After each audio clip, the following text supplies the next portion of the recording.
Hello guys, welcome. Today's episode is on health is the true wealth. Now we all like to enjoy things of this world, things such as cars, fast cars, houses. Hope some people want mansions, others want an island vacation or an island home.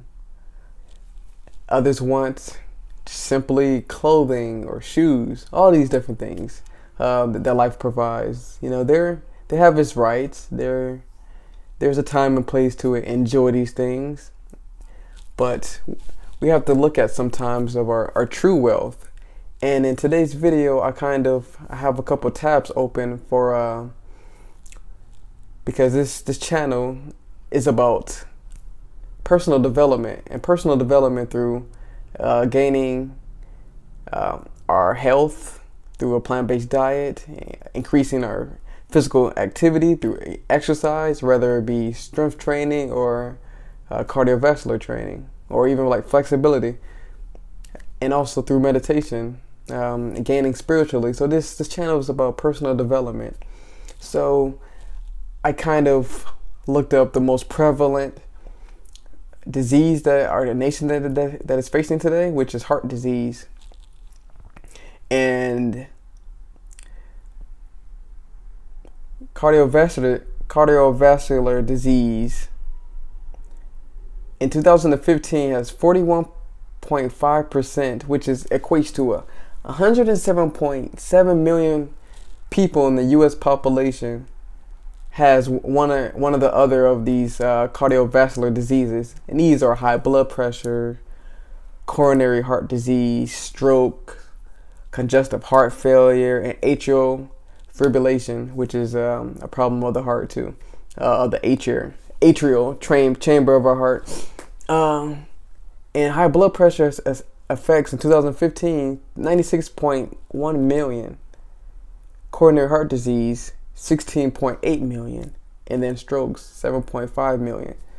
These are increasing numbers, and we want to find ways that can increase our value, increase our net worth in life, not through attaining objects, but making the most valuable asset, which is our human body, our mind, our spirit, and our soul. These three are the most valuable assets that we can have in this world. So we don't want to make it a liability, because in finance we have assets and liabilities.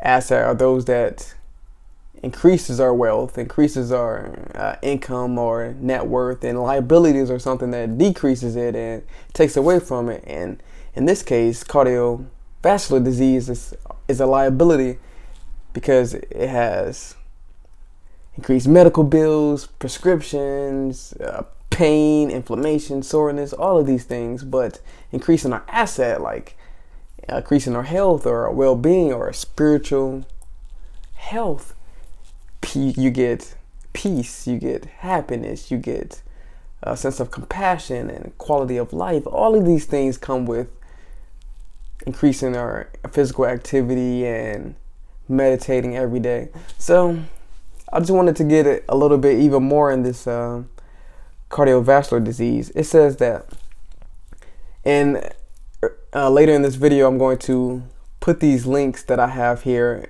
at the bottom of the description so you guys can check it out. But it says at age 24, your risk for CVD, which is cardiovascular disease, is just 20%. By age of 45, your chances more than double to 50%. 90% of individuals over the age of 80 have some form of CVD. And CVD, like I said, these are the diseases like stroke and high blood pressure.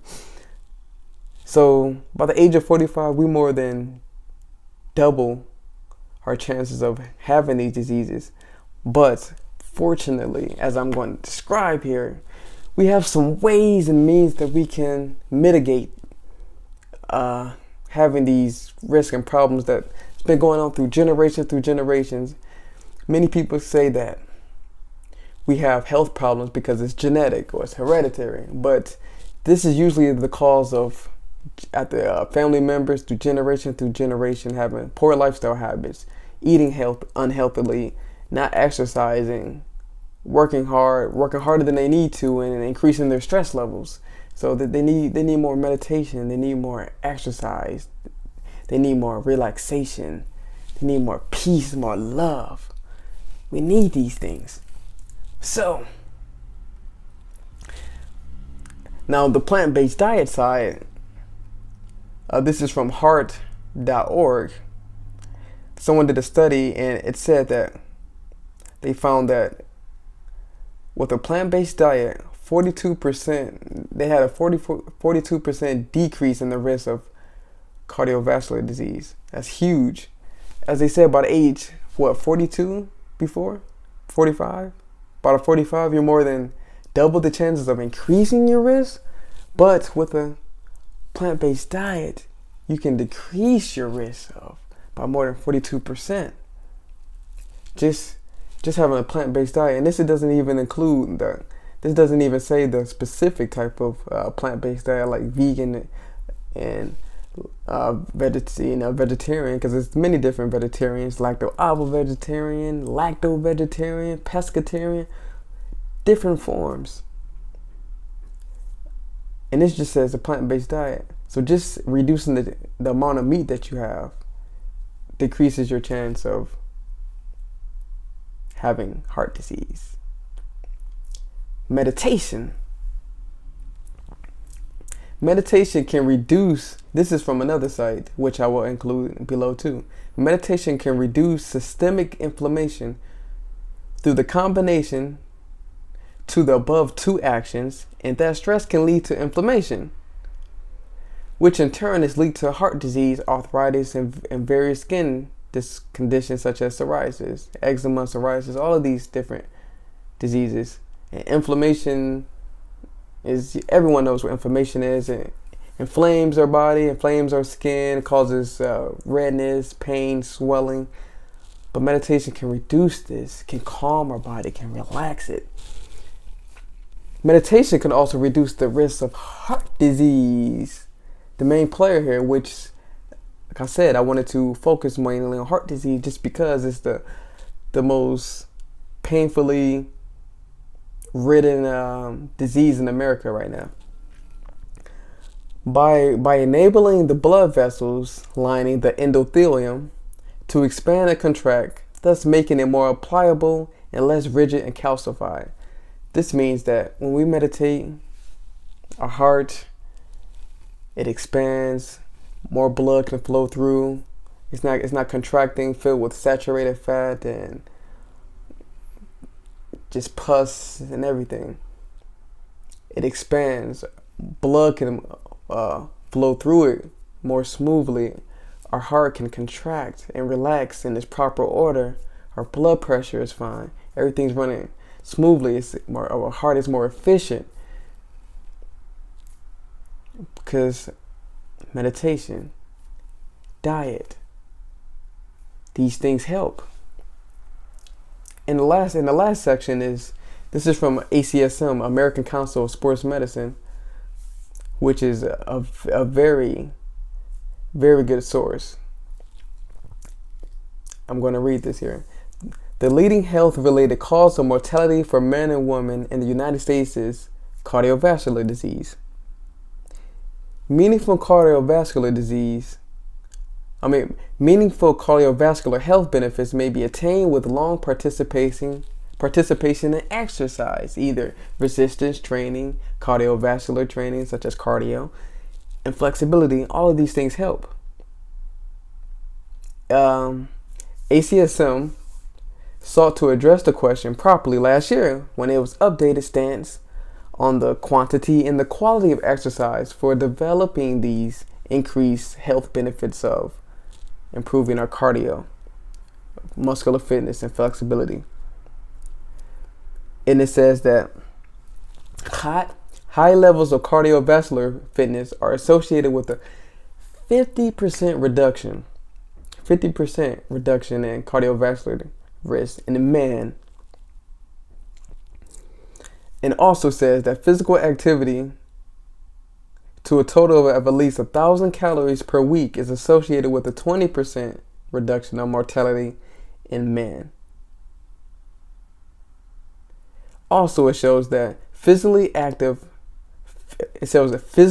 inactive middle-aged women engaging in less than 1 hour of exercise per week doubled the risk of mortality from cardiovascular disease compared with their physically active female counterpart. So all in all, it says that with females, those who engage in activity reduce their chances of coronary heart disease or cardiovascular risk, but those who had a more sedentary lifestyle increased their risk of mortality. It's the same with men, a 50% reduction in CVD risk. These things are wealth, health from plant-based diet, fitness through exercise, spirituality through meditation. All of these decreases our risk for these many different diseases in our life. Increases our capital, our asset, which is the human temple, the most valuable instrument, the most valuable object, the most valuable thing that God has placed on this earth for us, because it's us. It's this body, and we need to invest in this body more than we should invest in stocks, houses,